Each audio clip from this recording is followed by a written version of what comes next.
Hey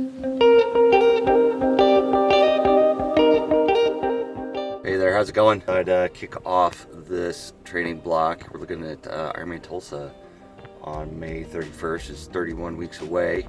Kicking us off, doing a little bit more of a formal training block. It's going to be another long training cycle inside, kind of like Ironman Texas 2014. Unfortunately, that race ended up in a big old fat DNF on the run, cramping up at mile 13. The experience there was also kind of eye-opening, doing a bunch of training indoors and then going out and doing the race outside in Texas. It was a little warm. The bike was kind of a struggle to get through all the way. Run was going good till about mile 10, and the wheels kind of fell off, and I was not aware enough to realize what was going on as far as hydration wise, and ended up cramping up and couldn't move for about half an hour, and finally had to get over to the medical tent for an IV, and then I was right as rain. But as you all know, it's pretty much over once they take you in that tent. This cycle, we've got a few new tools in the tool bag, got more knowledge, got an indoor smart trainer now. I've got the H2, which before for Texas I had the Fluid 2, a little bit of a difference there, a little bit more structured programming there for indoors. And we're going to kick this off the right way by setting all my heart rate zones to find out where they're at. Just got off the cycle of Ironman Chattanooga 2 weeks ago, ran a full marathon in Kansas City here. Now feeling recovered from that cycle, we're going to hit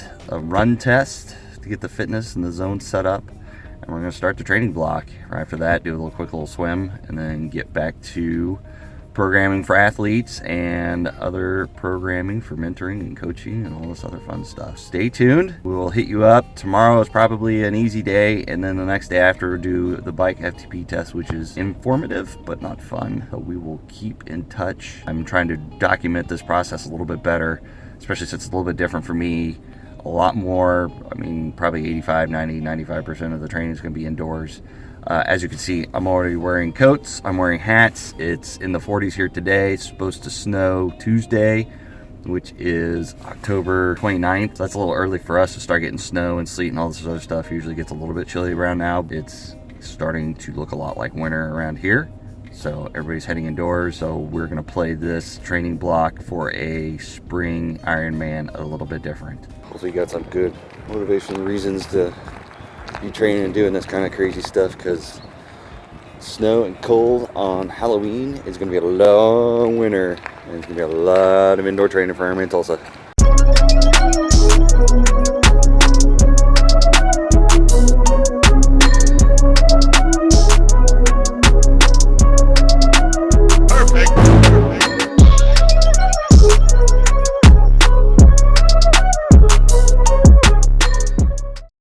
So when going out, did my fitness test at the gym on the treadmill. Overall, it just took about half an hour. The details. This is where the rubber meets the road as far as figuring out your fitness to hit your zones. So typically what I would do, go here, you hit your athlete information. So I have myself as an athlete, and when I'm a coach, I can look on here.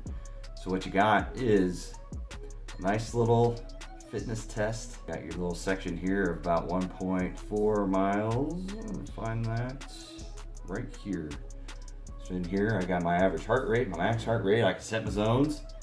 I can be a little bit more accurate with my zones. If you look, it'll have some heart rate zones. I've set them up in the past. I just haven't updated mine in a while. Key, and I really want to focus in on this, especially for Ironman Tulsa, you're spending a lot of time inside. I'm gonna be on the treadmill, I'm gonna be on the trainer. I need to maximize my fitness because there's going to be less opportunities to really go outside and push the envelope. So going on a train or a treadmill, gym, it wasn't fun. You do have a little bit of limitation as far as I felt like I reached the end of my fatigue there at the 1.5 miles, but maybe I could have gone a little bit faster, maybe not. I wasn't totally gassed by the end. I wasn't dying or anything. But hey, it's on a treadmill. That's why I like to do it indoors. It's on a treadmill. It's repeatable. The conditions pretty much similar. It's 40 degrees today. Had I done this outside, it could vary. If I go do another test later and it's like 65 degrees outside, 70 degrees outside. As I go along, I want to retest in January, and especially here in Kansas City, the last thing I want to do is go outside because it is going to be cold and go out and test my fitness or try to find some random day to line up. But this is what I mean.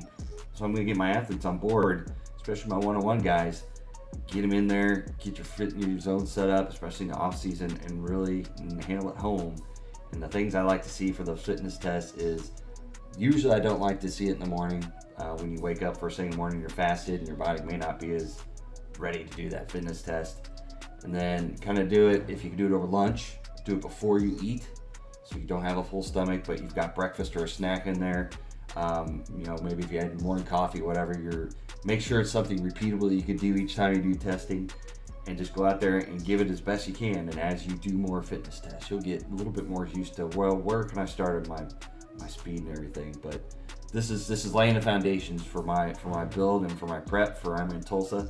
Get my run zone set up, so I'm gonna go in there and fill it out in Training Peaks. I'm gonna go and fill it out in my Garmin, so then I could be accurate when I'm doing my training as possible, just to make sure I'm hitting my zones and doing what I need to do to get that fitness built up in the off season and the post season, whatever you want to call it.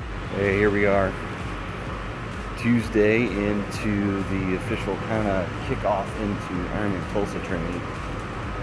No, I'm not here at the pool to play on the kids clubhouse. I'm here to do my swim test. So a nice 4,000 yard workout. I'm beginning to do a 500 yard per time swim test, just to kind of have a barometer of where I'm at with the swim. Doing a little rededication for Ironman Tulsa for swimming, trying to get to the pool at least 4 times a week. Build some more consistency, not necessarily just to add volume, but more technique work and more stuff like that. So stay tuned, more to come. Who'd have thought? All this training, exercising, strength training we do for triathletes, get into the shower after a nice long swim and you're done, drained and tired, and what do? You slam your freaking elbow on a stupid towel dispenser, and I can't feel my goddamn pinky for like 2 minutes now. It's all tingly and stuff. Just thought I'd share. Who would have thought slamming your elbow into a paper towel dispenser would be more painful than any kind of workouts you do. So be safe out there. We're going to kick off Ironman Tulsa training block with a reality check to see where we're at. This year I've been better with my nutrition than I had been in the past. A little less late night ice cream concoctions than usual. I was able to keep off a little bit of the body fat that usually sneaks up there, especially we'll see how Halloween treats us. We'll see how Thanksgiving treats us. We'll see how Christmas treats us. And we'll see if I take a little challenge later on to be extremely indulgent later on. But for now, let's see where the scale is going to put us at. About 171. We'll see where it goes in 31 weeks. So here we are for another swim day. Trying to get into that and making it a more consistent thing. Trying to get in 4 to 5 days a week of swimming. Some days are long, some days are short. I thought I'd share part of the dilemma that I'm having while I'm packing up my stuff here in the back of my car. Notice my weights for my swim drills. Wonder how I use them. Send me a message. I'll share some drills I'll use them in. Learned that one of the tri camps I went to. Part of the dilemma that I posted in Ironman Tulsa group and Escape from Alcatraz, because I got in Escape from Alcatraz 2nd year in a row. Did it first time last year, got in again this year, which I didn't suspect at all. I thought, hey, I just put my name in there for shits and giggles. And when you know it, Ironman Tulsa is May 31st. Escape from Alcatraz is June 7th, a week apart. Logistically doable. I'd have to probably rent a bike. There's no way I could fly with it, but yeah, that's a whole other story, figuring out the financials and juggling of it all. Just trying to weigh my options of doing one or the other, trying to do both. If time and money were no problem and family was an issue, I'd just do both and call it a day. But when I try to figure that out as we're moving along here, I've got until November 18th to either take my spot or let it go into the next drawing. So wouldn't that be a kicker? Let it go and then you get picked in round 2. I think that would be a cosmic coincidence or cosmic force saying that you need to do both events. But stay tuned, we'll see how that keeps unfolding as we go along. Here we go, the dreaded steps down to Pain Cave. Putting it off. Been doing my fitness test this week. And it's time. Let there be light. I'm gonna run on Zwift. See how it goes. I'm kind of dreading it. Not a fan of it. Haven't done it in a while. Been letting Zwift kind of detect my FTP and kind of been skating along, but rededicating this Ironman Tulsa training block, doing things right the first time. So we're gonna get fired up. We're gonna get it done. And it should be fun and exciting. As you can see, we're here nice and early. It is snowing. Day before on Halloween it snowed. This is Halloween. I'll show you how early it is. We're gonna do a little bit of a zone 2 ride in the old green cave. Marina pays to get up early and get it done. The day it's Halloween, trick-or-treating later with the kiddos. So I always like to get stuff knocked out so it's not stressful or potentially miss the workout for the day if things come up and just don't run out of time during the day with life and family and all that kind of fun stuff. But it's time to get to work. See you on the other side. So here we are, day after Halloween, and it's actually somewhat nice outside. Got in the 5th day in a row swimming, which I haven't done that for a long time. Trying to get a little bit better of a swimming program going in this. Not really the off season anymore. Like I said, I'm kind of focused on Ironman Tulsa. Get that swim going. Did a little back-to-back run because I was lazy and then slept in this morning, which I don't like doing. It's not a good start to the program. So need to have a kind of refocus on that to make sure you get up and get those AM workouts done before the house gets going. So once the kids get up, nothing's going to happen. You get them off to school and get back to the workday program. It's kind of hard to make that stuff happen and not bite into the day, but making it happen today. This weekend's bike ride's coming up, and this will be the first kind of wrap up of the first solid week of Ironman Tulsa focus. So stick around. Here we are, week 1 in the books for my Ironman Tulsa training block. See, I was going over my info. I actually kind of wanted to write it down for posterity just to keep track. Like I said, I'm just trying to do more of what I say, when I prescribe my athletes, and being a little bit more dutiful in tracking my information and data. So this is it. 30 weeks to go, Ironman Tulsa. That last week, the first true Tulsa building block I would consider.